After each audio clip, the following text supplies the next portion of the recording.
Providencialmente,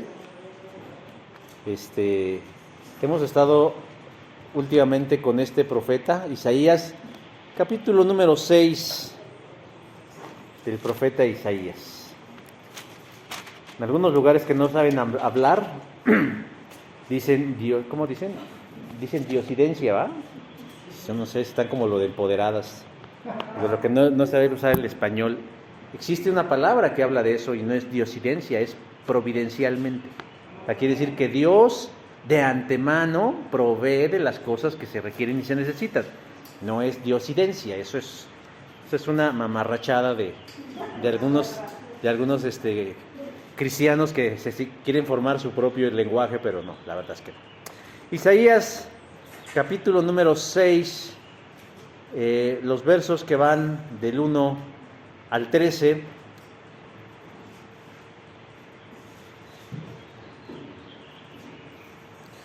Isaías, capítulo 6, del 1 al 13, hermanos, y ya que lo tengan, pues puestos de pie a una voz. Vamos a hacerlo de forma alternada. Entonces, qué novedad, ¿verdad? Siempre lo hacemos así. No crean que porque soy dogmático y lo pudiéramos hacer de otra forma, pero bueno, a lo mejor también para no distraernos tanto. Yo inicio el verso 1, ustedes el verso 2, 3, así nos vamos hasta que todos leamos el verso 13 de Isaías, capítulo 6. Dice así la palabra del Señor. En el año que murió el rey Usías, vi yo al Señor sentado sobre un trono alto y sublime, y sus faldas llenaban el templo.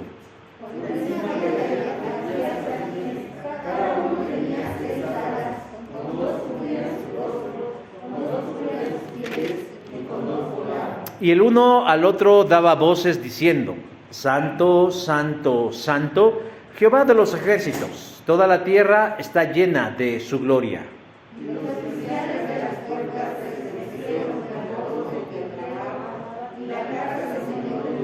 Y entonces dije: ay de mí, que soy muerto, porque siendo hombre inmundo de labios, habitando en medio de pueblo que tiene labios inmundos, han visto mis ojos al Rey, Jehová de los ejércitos.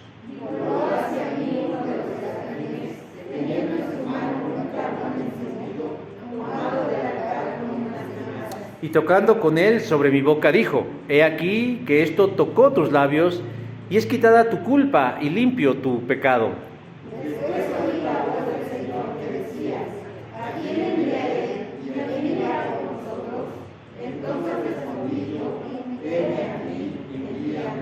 Y dijo: anda y di a este pueblo, oíd bien y no entendáis, ved por cierto, mas no comprendáis.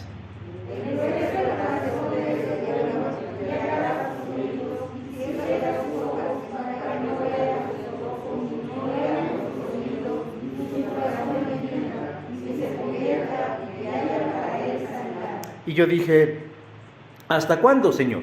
Y respondió él: hasta que las ciudades estén asoladas y sin morador, y no haya hombre en las casas, y la tierra esté hecha un desierto.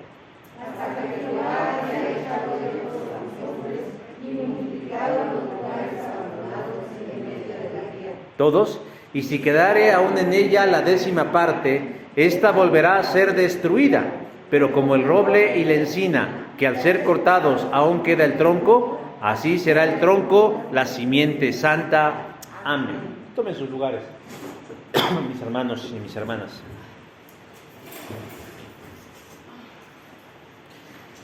¿Cómo comienza cada uno de ustedes su día? ¿Cómo lo inician el día a día? Encontré varias publicaciones con recomendaciones de cómo iniciar bien un día. Estas recomendaciones pues varían en número. Algunos dicen 5 recomendaciones, 6 recomendaciones, 8 recomendaciones, 3 recomendaciones o 10 recomendaciones para iniciar bien el día. Pero aunque son variadas en cuanto al número, casi todas coinciden en estas recomendaciones en 5 que les voy a mencionar. La primera de ellas dice: amanece sin prisas. Significa que usted debe preparar y programar muy bien el despertador para que cuando suene usted no se despierte con sobresaltos. Por cierto, aquí entre paréntesis déjeme decir que las personas que se despiertan con sobresaltos tienen una alta probabilidad de morir de un infarto. Por eso, prepare bien su despertar. Segundo, cárguese de energía. Y aquí va a variar según la personalidad. Habrá quien diga que cargarse de energía para comenzar el día es haciendo algo de ejercicio. Otros más dirán, no, pues un cafecito cargado, caliente, es lo que a mí me despierta. O habrá otros que digan, no, pues nada más estirándome así como gato, donde se pueda, con eso me cargo de energía. La tercera es medite. Y claro que aquí en la meditación entra una gama muy amplia de cosas, pero la idea principal es reflexionar sobre la vida, sobre el matrimonio, si estamos casados, sobre los hijos, el trabajo, las finanzas o las actividades que tendremos en el día. Y esto se junta con la cuarta recomendación: planifique su día. ¿Cuántos de nosotros tenemos en mente qué haremos el día de mañana? Somos de los que, pues a ver qué llega, ¿no? O a ver qué se presenta. Pero lo que recomiendan algunos para no caer en agobio y no malgastar la vida es que debemos planificar las actividades que realizaremos en ese día. Y por último, tenga una actitud positiva. Pues todo esto suena bien, todo suena fácil. Sin embargo, hermanos, nos preguntamos, ¿por qué entonces la vida para muchos resulta tan difícil y tan agobiante si parece tan sencillo poder empezar un día bien? La inmensa mayoría de las personas no tienen en mente un plan de este tipo. Se levantan muy de mañana y atropelladamente se preparan para salir, porque lo que les preocupa es llegar a tiempo. Y mientras llegan, viven el viacrucis de la cotidianidad. Transporte lleno, tráfico, incertidumbre si me asaltan de mi casa a la parada, filas interminables, impuntualidad en las citas, etcétera, etcétera, etcétera. El caso es que al final del día, estas mismas personas que se levantaron con el almohadazo y la saliva embarrada en la cara, llegan a sus casas con el único pensamiento de descansar y evadirse de la realidad mirando la televisión, ya sean las noticias, una serie o una película. Si son más modernos, pues TikTok, Facebook, YouTube, algo de esas cosas.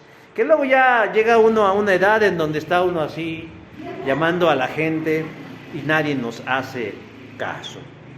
Pero yo hoy en este día, mis hermanos y mis hermanas, yo quiero que me permitan hacerles la mejor de las recomendaciones, no solo para comenzar bien el día, sino para vivir bien el día y terminarlo excelentemente. ¿Sabe cuál es? Tener disponibilidad e intención de encontrarnos con Dios. Sí, apartar un tiempito especial para encontrarnos con nuestro Creador. Puede ser la hora que más nos convenga.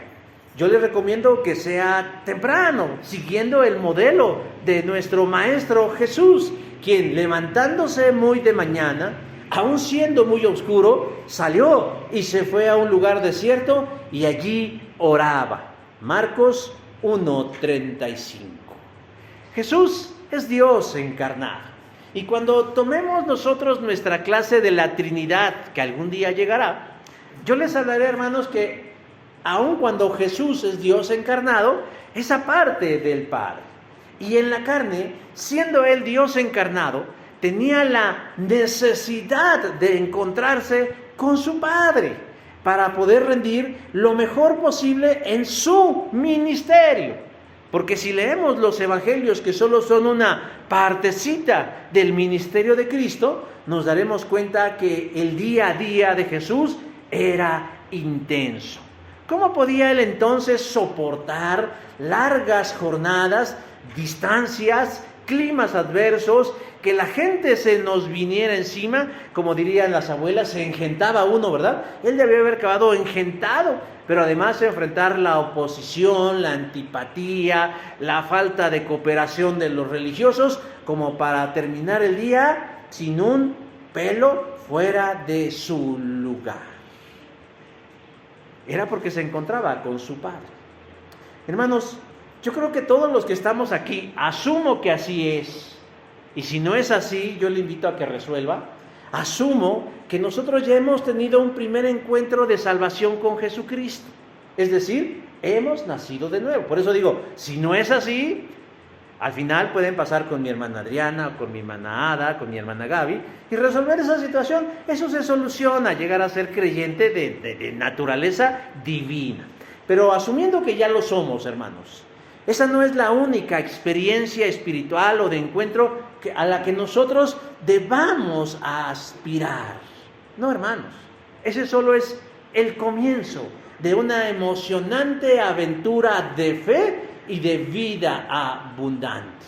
Es decir, nosotros es preciso que procuremos encontrarnos regular, sistemática y de preferencia diariamente con nuestro Señor.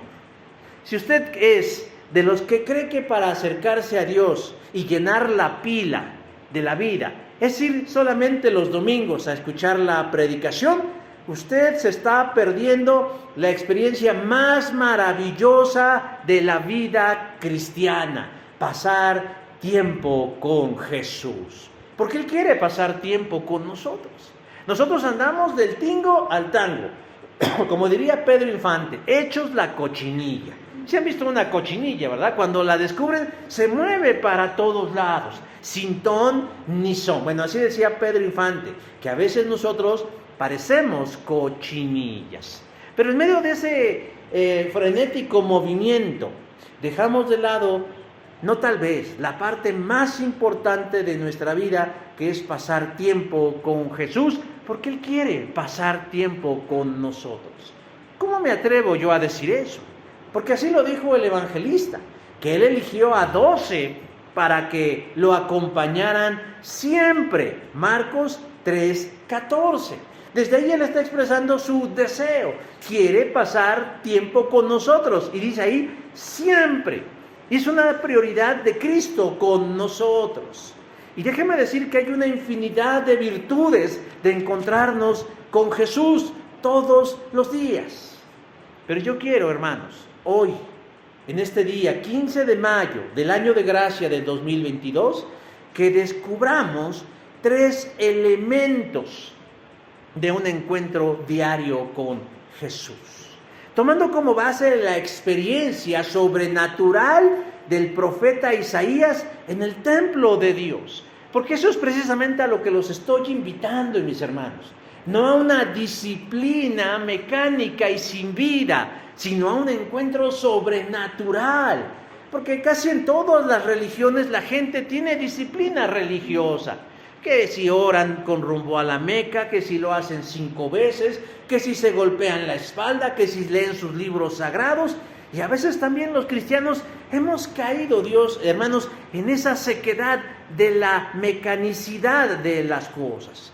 Pero lo que debemos nosotros procurar, hermanos, es tener un encuentro con Jesús, que es de naturaleza, ¿qué? Sobrenatural. ¿Y qué cosecharemos nosotros de ese encuentro? Un cambio, hermanos.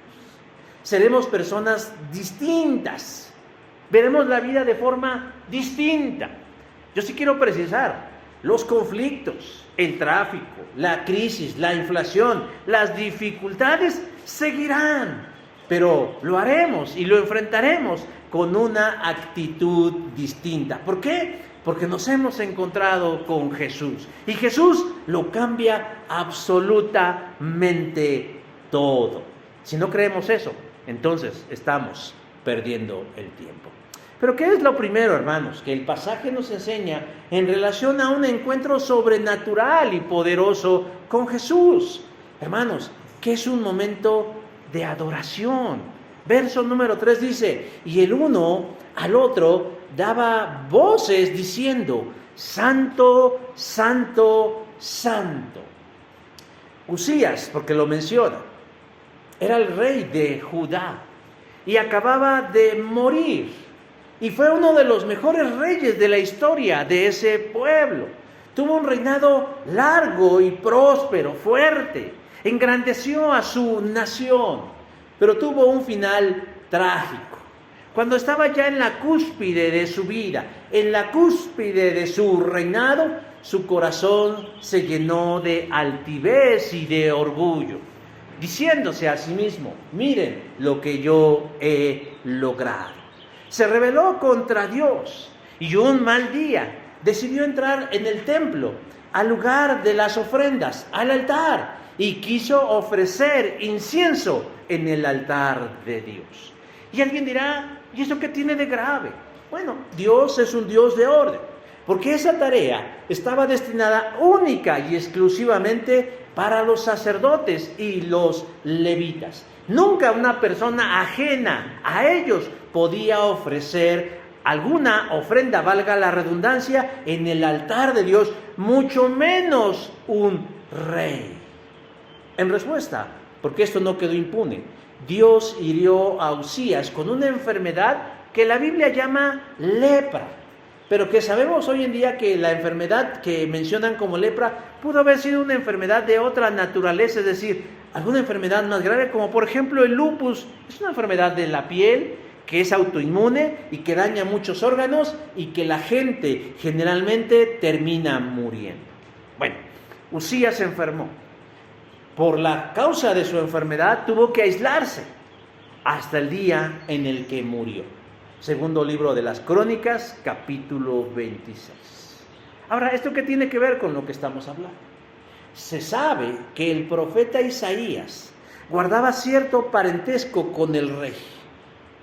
Y podemos pensar que él estaba en duelo, dolido por la muerte de su familia. Pero además, hermanos, siendo él profeta, se sabe que el rey no era cualquier persona, sino que era el rey, el líder de una nación. Hay luto, como diría la canción, hay luto en mi alma, ¿no? Así decía la canción. Hay luto en el alma, en la mente, en el corazón de Isaías, pero también del pueblo, porque han perdido a un gran ser humano. Pero la vida continúa. Y yo creo que aquí la gran mayoría de nosotros sabemos qué difícil es continuar la vida ante la ausencia de un ser querido. Puede ser un esposo, puede ser un hijo, puede ser un hermano, puede ser un padre. En ese sentido tenemos que reconocer que nadie se puede sustraer de la realidad de una pérdida. Y qué difícil es andar cada día con esa ausencia. Y bueno, Isaías, aún siendo profeta, no estaba exento de estas emociones. Y entonces ya empieza el relato diciendo que Isaías estaba en el templo. Y aquí permítanme expresar una duda que yo tengo. ¿Qué hacía Isaías en el templo? Isaías no era sacerdote, Isaías no era levita, era profeta. Pero curiosamente los profetas pocas veces, o no era común, que tuvieran algún tipo de función o tarea dentro del templo. No vivían ahí. Ellos vivían generalmente fuera del templo. Pero bueno, el punto aquí es que él estaba en el templo. Y estaba ahí cuando de pronto, dice, vio algo. Sus sentidos le alertaron. El sentido de la visión le alertó en algo. Dice, verso 1, dice, vi yo al Señor sentado sobre un trono alto. En ese momento, sus sentidos le estaban revelando que allí había alguien. Y él inmediatamente reconoció porque dijo, vi yo al Señor. ¿Y dónde vio él al Señor? Sentado en un trono. Hermanos, y Judá estaba de duelo porque el trono estaba vacío. Había una gran ausencia y un gran dolor por la muerte del rey Usías. Pero pese a ese gran dolor, mis hermanos, y eso quiero que lo sepan todos los que hemos perdido a alguien, Dios sigue reinando en su trono. Él sigue sentado en su trono, gobernando no solo las naciones, sino el universo entero y sobre todas las cosas. Porque la idea del trono es una expresión de poder, de autoridad y de estatus. Quien está sentado en el trono tiene esas tres virtudes y esos tres atributos. Judá e Isaías están pasando por momentos complicados, de pérdida, pero también de incertidumbre. ¿Qué pasará? ¿Qué sucederá? ¿Cómo podré vivir? ¿Cómo podremos salir adelante? Porque todo lo que teníamos parece perdido. Pero hermanos, no debemos perder de vista y no debemos olvidar que pase lo que pase, suceda lo que suceda, Dios reina y sigue reinando pese a todas las calamidades que nos sucedan. Nosotros como creyentes, hermanos, cristianos, evangélicos y bautistas, no tenemos que esperar el milenio, porque no va a llegar nunca ningún milenio. No va a haber ningún arrebatamiento y no va a haber ninguna tribulación. Si ya tomaron su clase de Daniel, sabrán que ya refutamos la idea del dispensacionalismo. No hay arrebato, no hay tribulación, no hay milenio. ¿Por qué, hermanos? Porque Cristo ya reina desde hoy. ¿Por qué? Porque ya estamos padeciendo tribulación. ¿O alguien está viviendo en el cielo? No, ¿verdad? Ya estamos padeciendo tribulación. Y el Señor no va a venir dos veces. El Señor vendrá una sola vez por los suyos. Pero bueno, el punto aquí, mis hermanos, es que nosotros debemos sentirnos confiados y tranquilos de que tenemos un Dios sentado en su trono, gobernando y moviendo las piezas de la historia, de mi vida, de tu vida y del mundo, para que de todo esto resulte lo mejor. Pero Isaías no solamente ve sentado a Dios en el trono, sino dice ahí que ve sus faldas que llenaban el templo. ¿Qué significa eso de que sus faldas llenaban el templo? Los monarcas de la antigüedad utilizaban túnicas largas, muy largas, que les impedía moverse con libertad, para lo cual necesitaban de la asistencia de ayudantes, de pajes o de chambelanes. ¿Ustedes creen que los chambelanes son los de las quinceañeras? No, los chambelanes, en realidad la palabra chambelán, eran aquellos, generalmente personas jóvenes, que ayudaban a un monarca a poder movilizarse. O sea, generalmente con su túnica, con su ropa, con lo que él llevaba puesto. Pero eso no era, hermanos, como una desventaja, sino que era un símbolo de que ellos decían: yo están para servirme. Yo soy el rey y los demás están para servirme. Lo mismo pasa en una boda. ¿Ustedes han escuchado decir que la reina de la boda es la novia? Hay gente que dice: aquí nadie puede opacar a la novia, ni la tía, ni la madre, ni el novio siquiera. Por eso las novias se visten no de blanco solamente, sino con vestidos largos y con velos igualmente largos, porque de alguna manera la fiesta, dicen algunos, se trata de ella. Pero bueno, eso solamente es un dato para que él lo considere. El caso es que Isaías no está solo como Andrés Manuel López Obrador. No está solo. Sino que en ese momento Isaías, al mirar al Señor sentado en su trono, con su larga túnica que representa poder, autoridad, gobierno y dominio, él se da cuenta que por encima del trono que hay, había serafines. Verso número 2. Ángeles, seres divinos que revoloteaban alrededor y frente a la presencia de Dios. Es por referencias como estas que nosotros sabemos que los ángeles vuelan. No por ver las imágenes que otros han hecho de ellos, sino porque aquí dice que ellos estaban revoloteando alrededor del trono de Dios y frente a Dios mismo. Y los llama serafines. Y sabemos que vuelan y que tienen 6 pares de alas. Verso número 2, como también lo menciona Juan en el Apocalipsis capítulo 4, verso 8.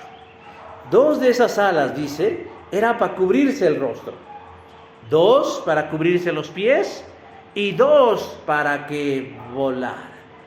¿Y sabe usted el significado de esa acción de los ángeles? Porque hay que reconocer que los ángeles son seres superiores a nosotros. No son como Dios, pero son superiores a nosotros. Pues aún ellos, siendo superiores en todos los sentidos a nosotros, admiten su indignidad ante Dios. Cuán majestuosa, maravillosa y extraordinaria debe ser la misma presencia del Padre, que quienes habitan con Él en la eternidad no se atreven a mirarlo a los ojos. Por eso los ángeles se cubren delante de Él, porque saben que no son dignos de estar en su presencia y no ser consumidos por la perfección de Dios. Se cubren los pies con el otro par de alas, porque es un acto de humildad, diciendo: lo más indigno que poseemos nosotros, los ángeles, son nuestros pies. ¿Cómo pues se los enseñaríamos a nuestro Dios? Y las alas que los ayudan a volar representan la disponibilidad y la energía para que Dios disponga sobre ellos. ¿Para qué están ahí los ángeles, hermanos? Para algo muy sencillo, no simple, sencillo. ¿Sabe qué? Para adorar a Dios. Están adorando a Dios. Ese acto de volar con 2 alas, de cubrirse con 2 los ojos y que cubrirse con los 2 los pies, es un acto de adoración, de reconocimiento, de exaltación a la presencia del Padre.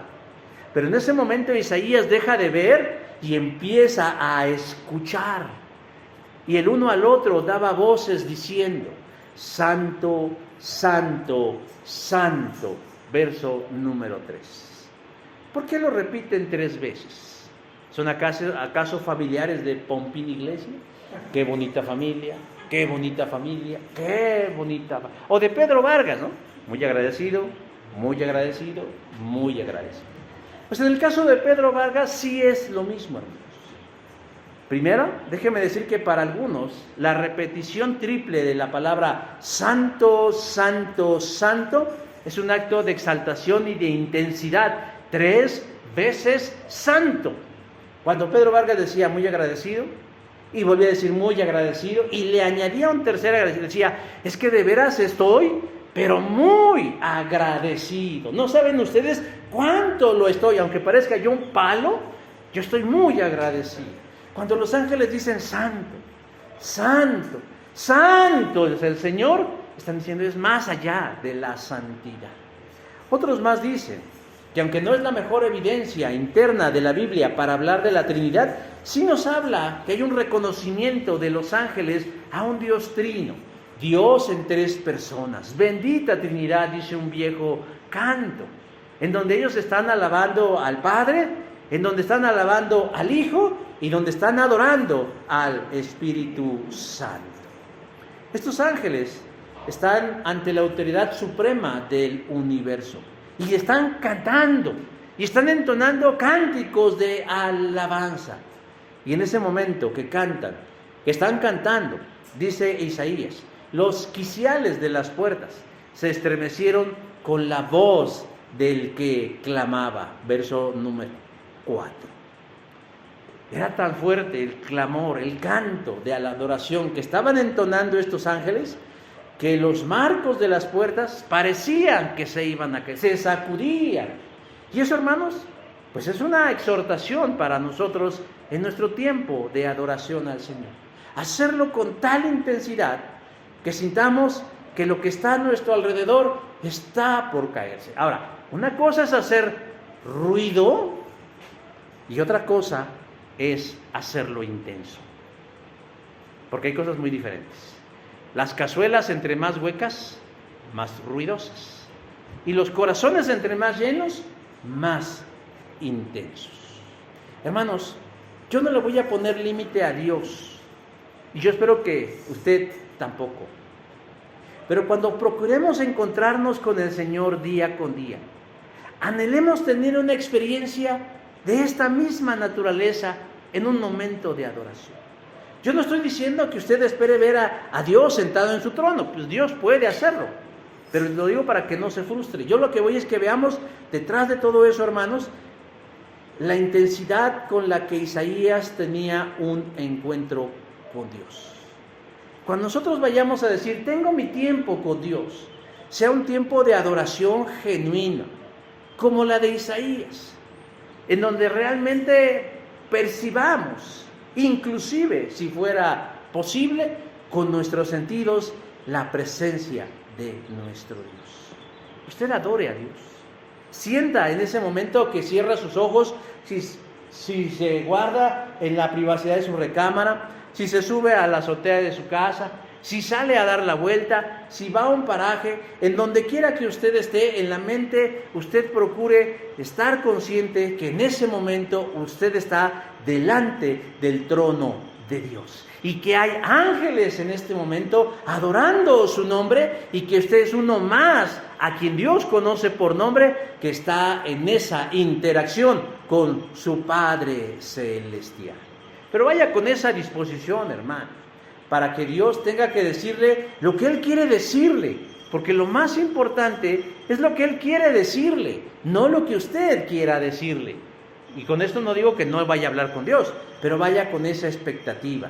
Y yo le aseguro que encontrará un momento de gran adoración con Cristo nuestro Señor. La segunda cosa que nos enseña el pasaje, en un encuentro con Dios de naturaleza sobrenatural, es que no solo es un momento de adoración, también es un tiempo de perdón. Verso 7 dice, y es quitada tu culpa y limpio tu pecado. ¿Cuál es la reacción natural del profeta ante la experiencia que acabo de describir? Toma conciencia, hermanos, de que no está en cualquier lugar, sino que está delante de Dios. No brincó, no bailó como lo haría un neopentecostal, porque ellos dicen que son libres, ¿no? Para gozar, para bailar, para gozar. Y toman como base al rey David, quien de regreso con el arca a Jerusalén, el rey David venía bailando, danzando, en una forma frenética, porque estaban regresando el arca del pacto a Jerusalén, luego de que los filisteos se la habían robado. Y muchos neopentecostales utilizan esto como una base escritural para justificar sus desfiguros delante de Dios, diciendo, pues si David lo hizo, ¿por qué no pues lo haremos nosotros? Bueno, nada más por algunos pequeños detalles. David no estaba danzando en el templo, estaba danzando en la calle. No le estaba danzando a Dios, le estaba danzando a el arca de Dios. Nada más esos pequeños detalles de comprensión de lectura.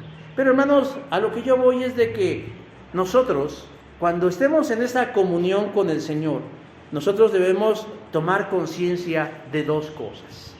La primera, de que estamos ofreciendo a Dios una alabanza celestial, como en el caso de Isaías, ángeles volando y manifestando su reconocimiento a Dios, pero además, en segundo lugar, que estamos delante de Dios mismo. Yo no sé si usted ha conocido personas que lo intimiden, gente que de plano dice, ah caray, la mirada de esta persona, su porte, su percha, su sola personalidad me impone. Y eso a veces nos cohíbe y nos lleva a mostrarnos con cierto temor, vamos a decirlo así. Bueno, si eso logran algunas personas, imagínese usted cómo debiéramos reaccionar ante la idea de que estamos delante del Dios del universo. También debemos ser invadidos de un temor, pero no de un temor de miedo, de ay, nanita, no, sino de una actitud reverente. ¿Cuál fue la actitud de Isaías? Verso 5 dice, ¡ay de mí, que soy hombre muerto! ¿Por qué dice eso Isaías? ¿Por qué se asumía como un hombre muerto? Porque nadie, hermanos y hermanas, nadie, entiéndase, nadie podía mirar directamente a Dios y seguir con vida. Así como lo dijo a Moisés, no podrás ver directamente mi rostro porque nadie puede verme y seguir con vida. Éxodo 33, 20. Y si los ángeles, que son ángeles, tenían que cubrirse la cara para que Dios no los viera o ellos no vieran a Dios, pues cuanto más nosotros que somos, ¿qué? Pecadores. Ahora, yo sé que ustedes son acuciosos y cuestionan las cosas, y eso está bien, hermanos, porque lo más importante del aprendizaje es la pregunta. Si eso es así, ¿cómo es que Isaías no cayó muerto? ¿Cómo es que si Dios sentenció a Moisés que nadie podría verlo y quien lo hiciera perdería la vida, cómo es que Isaías siguió vivo? Hay una explicación, porque la Biblia también es razonable. Isaías es muy probable que no haya visto directamente a la cara a Dios. Él dice, vi a Dios sentado en su trono, pero no dice, vi a Dios directamente a la cara.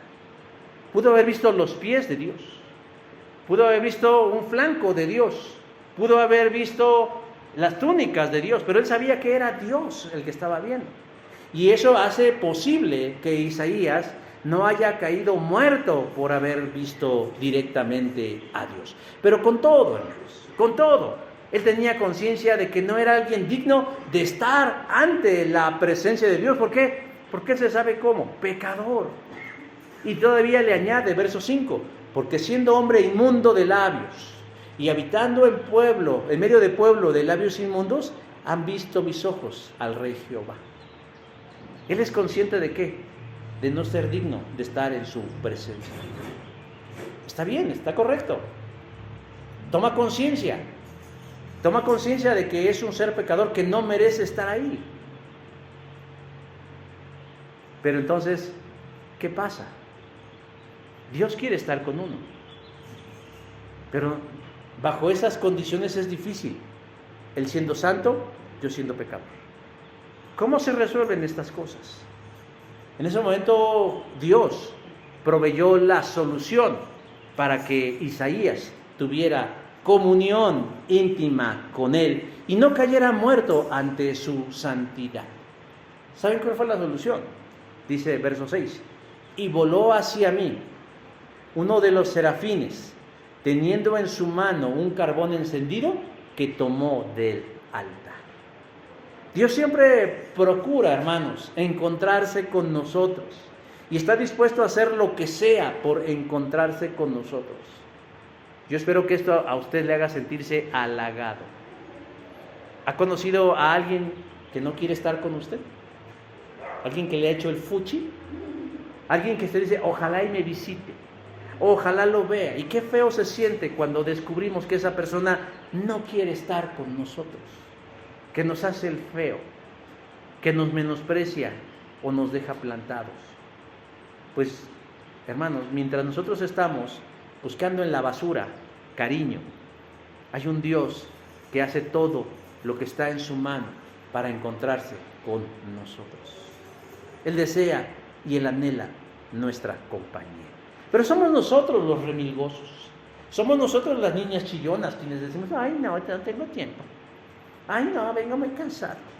De veras, si contáramos el tiempo que le invertimos a mirar el contenido basura del internet, yo le aseguro que realmente encontraríamos no 10 minutos, no, más tiempo para dedicarle a ese encuentro de alguien que nos está esperando. El ángel va al altar por la solución a la condición pecaminosa de Isaías. Alguien dice, el trono es para Dios, pero el altar es para nosotros, porque en el altar Dios encuentra lo que necesitamos. Y en este caso lo que necesitaba Isaías para tener comunión con Dios, ¿qué era? El perdón de sus pecados. Para tener armonía y paz con Dios, ¿qué necesitaba? El perdón por sus pecados. ¿Y cómo lo proveyó Dios? Tomó un carbón caliente. Y sabemos que es caliente porque el ángel tuvo que usar unas tenazas para poder llevarlo. y tocó la boca del profeta y le dijo el ángel: es quitada tu culpa y limpio tu pecado. ¿Usted se ha puesto a pensar que le pongan a usted un carbón encendido en la boca? Ay, no. No hay referencia en el relato de que Isaías se quejara del ardor del carbón en su boca. ¿Por qué? Bueno, puede ser algo providencial de parte de Dios, que haya insensibilizado esa parte de su cuerpo diciendo: no te va a doler, no te va a doler. Porque pues, bueno, no se trata de que haga un sacrificio, ¿verdad? Eso por un lado. Pero por otro lado puede ser que él estaba tan ensimismado con Dios que el dolor que pudo haber sentido por el calor del carbón ni siquiera lo haya sentido. Usted no se ha descubierto un día con que: ay, ¿dónde me corté? Ay, ¿dónde me pegué? ¿No? Pues estamos tan absortos en lo que estamos haciendo que a veces no nos damos cuenta. Bueno, él estaba tan absorto disfrutando de ese momento que la verdad lo caliente del carbón era lo de menos.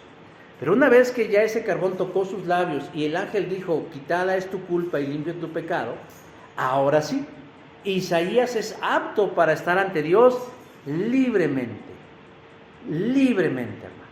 Eso fue en el pasado, pero con el advenimiento de Jesucristo y su muerte en la cruz y su resurrección en el sepulcro, hermanos, ya no es necesario un carbón encendido en nuestros labios, sino la sangre de Cristo derramada por nuestros pecados. Eso es lo que nos ha limpiado y nos ha justificado, y por lo cual nosotros ahora podemos acercarnos a Dios con libertad, como dice la carta a los Hebreos: acerquémonos pues confiadamente al trono de la gracia. Acerquémonos, es una invitación. Acérquense. No se acercan porque no quieren, acérquense. ¿Cuántas veces no nos estamos ahí tronando los dedos y rogando a lo que sea porque las cosas se resuelvan, y dicen: bueno, lo que tienes que hacer es acercarte. ¿A dónde? Al trono de la gracia. ¿Cómo? Confiadamente. ¿Por qué confiadamente? Porque Cristo está en mí. Porque Cristo está en mí. Es por Él por el que yo puedo entrar a la presencia del Padre. Es lo que hizo Él en la cruz, lo que hace que yo pueda acceder al Padre. Él intercede por nosotros.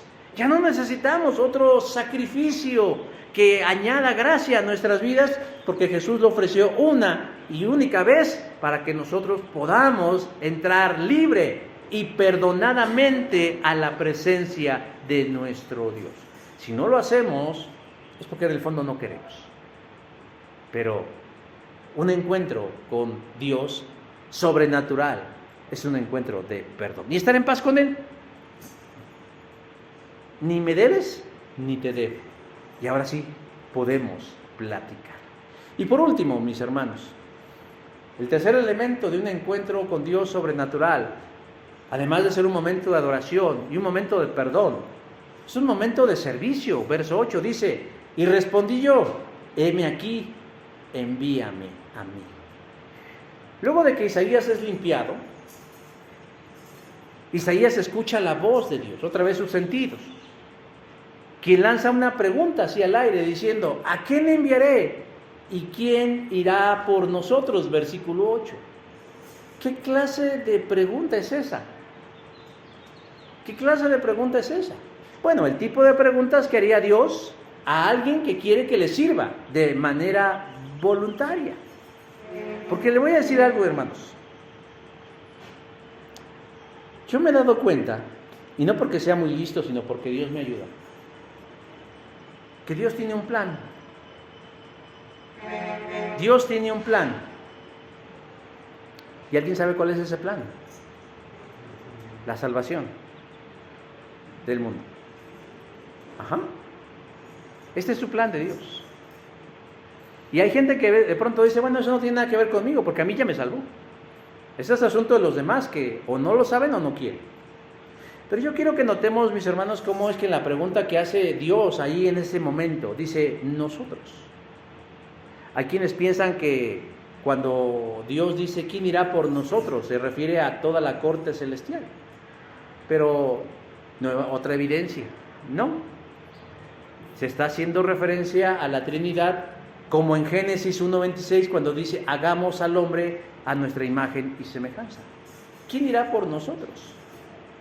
Este pasaje de Isaías capítulo 6 es conocido como el llamado de Isaías. Pero otra vez, no saben leer, porque Isaías ya era profeta. Isaías ya era profeta. ¿Cuál llamado? Pues él ya había sido llamado. Pero Isaías era un profeta local, es decir, su ministerio comprendía únicamente al pueblo de Judá, es decir, su jurisdicción era Judá. Fuera de ahí, él no tenía ningún tipo de influencia o de interés. Pero los planes de Dios, mis hermanos, van más allá de los judíos. Va hacia el mundo entero. Y algo que el pueblo de Israel no entendió, aunque el Antiguo Testamento está lleno de evidencias, Dios tiene interés por el mundo. Y lo dijo desde la primera vez a Abraham cuando le dijo, gracias a ti bendeciré a todas las naciones del mundo. Génesis 12:3. Si Dios hubiera pensado de una forma local, los únicos que se hubieran salvado serían los judíos, o los hebreos, o los israelitas. Y a nosotros, pues que nos lleve un perro en la boca, ¿verdad? No. Dios dice, gracias a ti, Abraham, bendeciré a todas las naciones del mundo. Tú serás el instrumento mediante el cual mi plan y mi maquinaria de salvación se echará a andar para que tu pueblo sea instrumento, tu descendencia sea el instrumento y llegar a todas las personas. Pero ellos no lo entendieron así. Es más, al día de hoy, quienes son judíos ortodoxos siguen pensando que son el pueblo elegido de Dios y ya no lo son.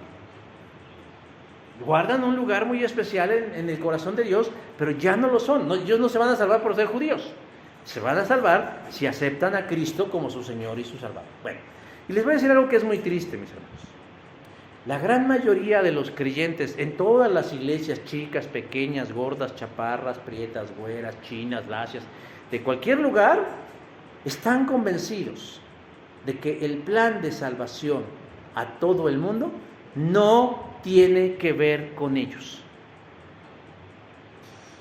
Hay un estudio que se hizo en donde se descubrió que el 84% de los asistentes a las iglesias, decía yo sea chica o sea grande, están convencidos de que el asunto de evangelizar no es algo que tenga que ver con ellos.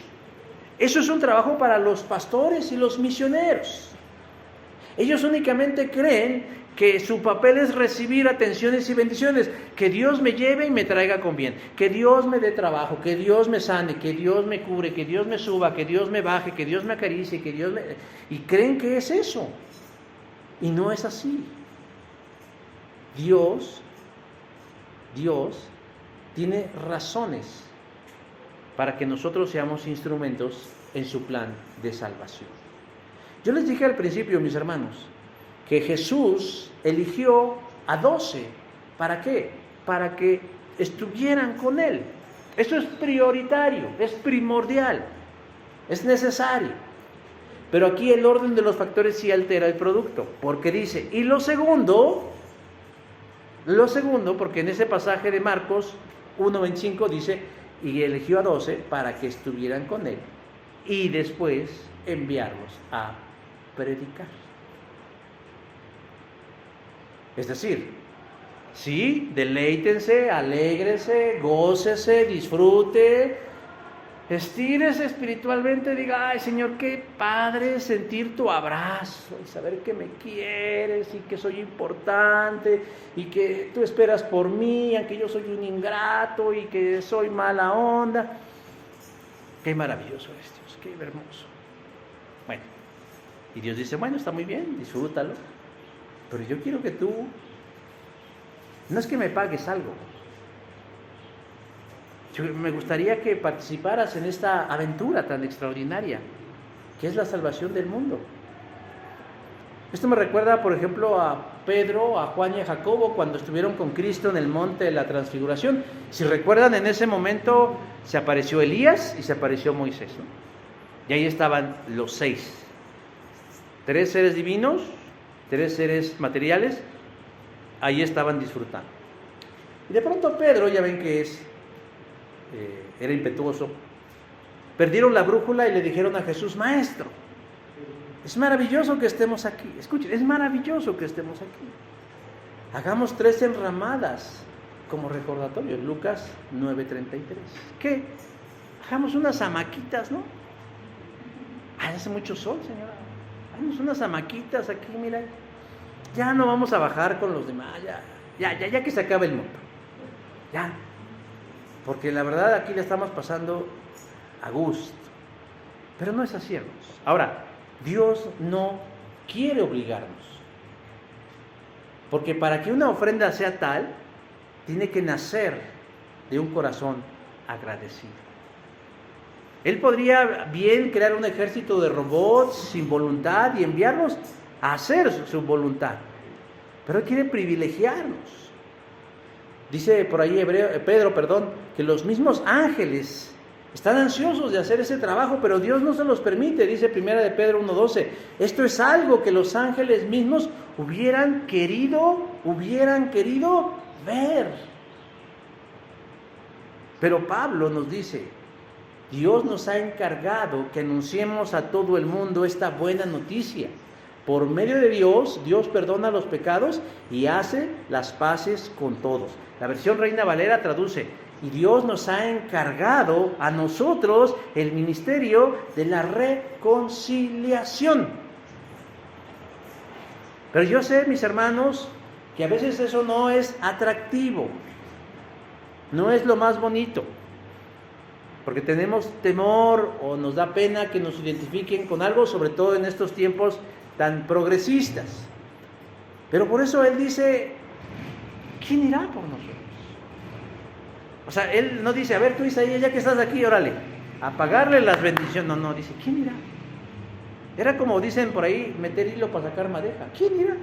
¿Quién quiere? ¿Quién puede? ¿Quién desea? ¿Acaso Isaías fue obligado? No, sino que su corazón, que estaba en un momento de comunión, de intimidad, responde: heme aquí, envíame a mí.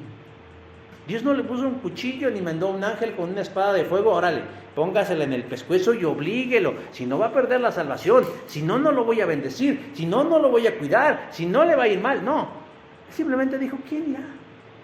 Y el corazón agradecido de alguien que estaba con Dios dijo: heme aquí, envíame a mí.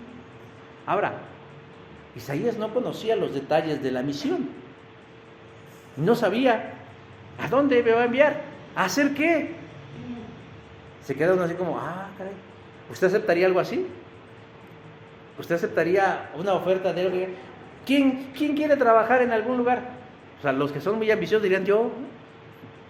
Le platicaba ayer a mi esposa que alguien me ofreció un trabajo. Yo dije: ay, ¿quién es esa persona que me está ofreciendo trabajar? No lo conozco. Y estoy llorando, digo: Señor, ¿es de ti? Digo, porque es muy raro que a alguien le ofrezcan trabajo, y alguien tan burro como yo, pues que me ofrezcan trabajo, ¿verdad? Dije: bueno, pues máxime si es un ministerio así. Generalmente Dios no da detalles.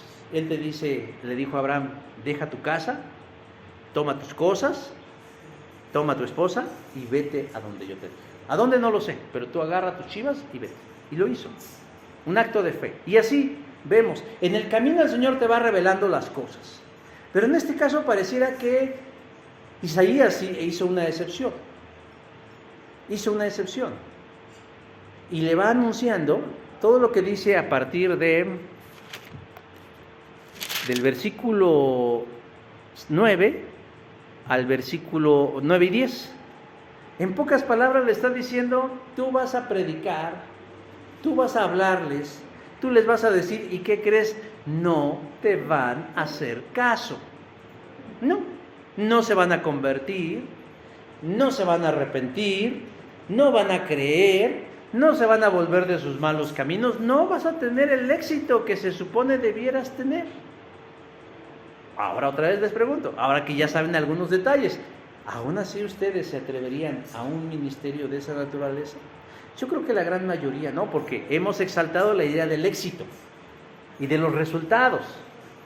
En la mayoría de las iglesias o de los grupos cristianos, exaltamos el tamaño de la iglesia. Ay, ¿cuántos van? ¿Cuántos se bautizan? ¿Cuántos vienen? ¿Cuántos ministerios? Y son números y son tamaños. Y hay de aquel que diga, no, pues yo la verdad no, porque entonces esté señalado. ¿Y qué le dicen? Le falta oración, hay que orar por el hermano. Pecado ha de tener oculto en su vida porque no le funcionan las cosas. A ver, perdón, Isaías tuvo un ministerio de muchos años, casi 70 años de ministerio, y el pueblo de Israel no se volvió a esos malos caminos. Jeremías, el más grande de los profetas, junto con Isaías, ejerció un ministerio muy prolífico por muchos años y no logró un solo convertido. El único convertido que logró era su escriba, y eso porque le pagaba.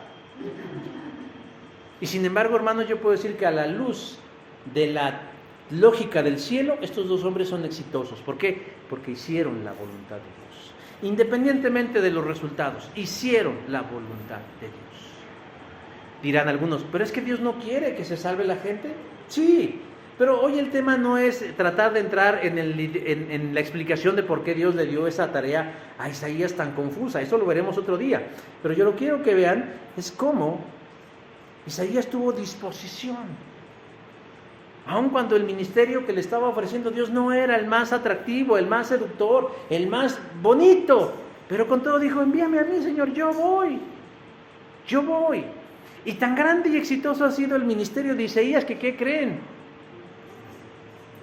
Que estamos aquí a más de 2700 años leyendo su libro y las profecías de Dios y aprendiendo de Dios.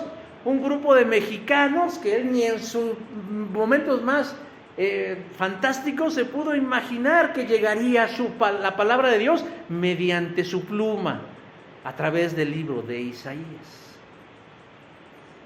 Entonces, hermanos, él aceptó libre, voluntariamente el llamado de Dios como resultado de tener tiempo con Dios.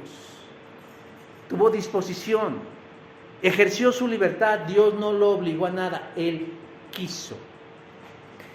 Hay un grupo que se llama Miel San Marcos y tiene un canto que es muy popular en las iglesias y se titula Soy libre, ¿no? Y el estribillo dice así, soy libre, ya lo había dicho hace rato, soy libre para gozar, para danzar, para sanar. Qué banal y qué egoísta manera de visualizar la libertad. ¿Saben ustedes por qué Dios nos da libertad? O más bien, ¿para qué nos da libertad? Para que la utilicemos para hacer el bien. ¿A quién? A nuestro prójimo. ¿Y qué mejor manera de ayudar a nuestro prójimo que encontrarse con Jesús? ¿De dónde nació esa convicción y esa espontaneidad de Isaías? Ese es el resultado, hermanos, del tiempo que pasa o que pasó con Dios. Encuentros cercanos del tercer tipo es una película de ciencia ficción que se estrenó en 1977. La dirección y el guión es del conocidísimo cineasta Steven Spielberg y cuenta la historia de un hombre llamado Roy Neary. Es un reparador de líneas eléctricas de Indiana, en Estados Unidos, a quien su vida le cambia luego de tener un encuentro con un ovni. Hermanos, hay encuentros en la vida que nos cambian. Hay encuentros en la vida que nos transforman. ¿Queremos cosas distintas, mejores? Porque no solo distintas, Este gobierno dijo que iba a ser distinto, pero nunca dijo que iba a ser mejor. Y distinto sí es, pero no mejor. El punto es, ¿queremos algo distinto y mejor? Solo cuando nos encontramos de manera regular, sistemática y de preferencia diariamente con Dios, eso es posible. Yo a lo largo de mi vida cristiana he conocido muchos cristianos. Yo doy gracias a Dios por la vida de ustedes. Por cierto, les iba a echar una flor. Les quiero decir que le doy gracias a Dios por sus vidas, porque ustedes son gente fiel, esforzada, firme, comprometida. Estuve en una reunión de pastores el lunes y es muy lamentable ¿cómo se puede decir? El estado en el que quedaron las iglesias, muchas iglesias, en donde muchos abandonaron el barco y dejaron a los pastores, algunos incluso muriéndose. Y las historias que se cuentan son de terror así, pero bueno, yo solamente quiero reconocerlos a ustedes, que no son así. Otros sí, pero ustedes no. Bueno, he conocido mucha gente a lo largo de mi andar cristiano, en esta iglesia, en otros lados. Y a veces he encontrado gente que me dice que se encuentran con Dios. Es que yo hablé con Dios. Es que he estado con Dios y Dios me dijo y cosas así. Pues yo en un acto de fe les tengo que creer, ¿verdad? ¿Yo qué soy? Pero ¿saben cómo nosotros podemos darnos cuenta que ese yo he estado con Dios es real? Porque a veces la gente le gusta imitar, como dice el dicho, a la tierra que fueres, haz lo que vieres. Ay, aquí dicen que hay que decir que uno estuvo con Dios para que uno encaje, ¿no? Porque ¿qué van a decir que yo no entro con Dios? Bueno, ¿saben cómo nos podemos dar cuenta si en verdad la gente se está encontrando con Dios? A través de la evidencia. ¿Cuál evidencia? De los cambios que se dan como resultado de pasar tiempo con el Señor. No es lo que dices lo que te hace cristiano, sino lo que eres y lo que haces en consecuencia de tener un encuentro con Dios. Alguien en su vida, o ustedes mismos hagan un ejercicio honesto, no sesgado de ustedes mismas y dijeran, en mi vida cristiana yo veo cambios en mi vida. Yo veo que si antes era iracundo, ahora soy menos, todavía no soy un santo, pero ya soy menos. Antes era impaciente, ahora soy menos impaciente. Antes era más carnal, ahora soy menos carnal. ¿Podrían realmente decir eso de ustedes? Digo, la verdad, yo no quiero incomodarlos, pero yo les digo, es posible, mis hermanos, que quienes están a su alrededor cercanamente, la gente que convive con ustedes diariamente, como dice, para saber cómo es Vicente, ¿cómo va ese dicho? Para saber cómo es Andrés hay que vivir con él un mes, ¿no? Sí, ya me acuerdo. Dije, ¿era Vicente o era Andrés? Ay, caray, o Vicente Fox o el otro, bueno, no sé. Pues solamente la gente que tiene esa cotidianidad puede decir, no, pues sí, mira, era un hijo del diablo, pero pues ya se le bajó, ya es Judas, ¿no? Ya va para abajo, ya algún día llegará a ser un hijo de Dios, pero que realmente los demás puedan tener de nosotros una opinión, yo no digo buena en el sentido de que, ay, es que es perfecto, no, pero que sí puedan reconocer que en nosotros se está operando una transformación. Será interesante eso, pero le voy a decir algo, sí se puede, es posible. ¿Sabe cómo? Yendo al encuentro con Jesús. Usted encuentre la manera, la forma, eso ya le toca a usted, yo no lo puedo hacer por usted. Encuentre la manera de encontrarse con Jesús. Aparte, tal vez de inicio, 5 minutos, 10 minutos, no sé, el tiempo que usted pueda encontrar y ore a Dios y sienta que es usted Isaías en el templo, disfrutando de la misma presencia del Padre en ese momento, porque Él así lo quiere y así lo desea. Y yo le aseguro que después va a ir encontrando más y más oportunidades de poder estar con el Señor. No lo deje únicamente un pensamiento abstracto, tenga la intención, la deliberada intención de encontrarse con el Cristo. Hay gente que hace de todo por no olvidarse. Yo recuerdo a alguien que decía, a veces salía tan temprano en la mañana que para acordarme que no me había encontrado con el Señor, ponía mi Biblia sobre mi cama para que cuando yo regresara en la noche dijera, no me he encontrado con el Señor. Lea usted la Biblia, en el ritmo que usted quiera, en el que usted pueda. No se debe de leer todo un libro de una sentada. Bueno, si puede, adelante, pero lea. Si va a decir, voy a leer un versículo, que ese versículo sea el alimento que su alma, que su espíritu, que su vida está necesitando. ¿Tiene dudas? Anótelas, guárdelas y pregúntelas a alguien que sabe. A mí no, porque yo soy muy burro para esas cosas, pero pregunte, hermano. Pregúntele a la Biblia y ella le va a contestar. Y yo le aseguro que así como cualquier cosa que se inicia como algo nuevo, en su debido tiempo empezarán a haber frutos. ¿Frutos de qué? Frutos de su presencia. ¿Frutos de qué? Frutos de cambio, de una mejor calidad de vida, de una actitud diferente ante las cosas que estamos atravesando. El futuro no es promisorio, no es promisorio, pero yo le aseguro que con la presencia del Señor será muchísimo más fácil que sin Él. Está en nosotros el que lo podamos hacer. Vamos a orar para terminar.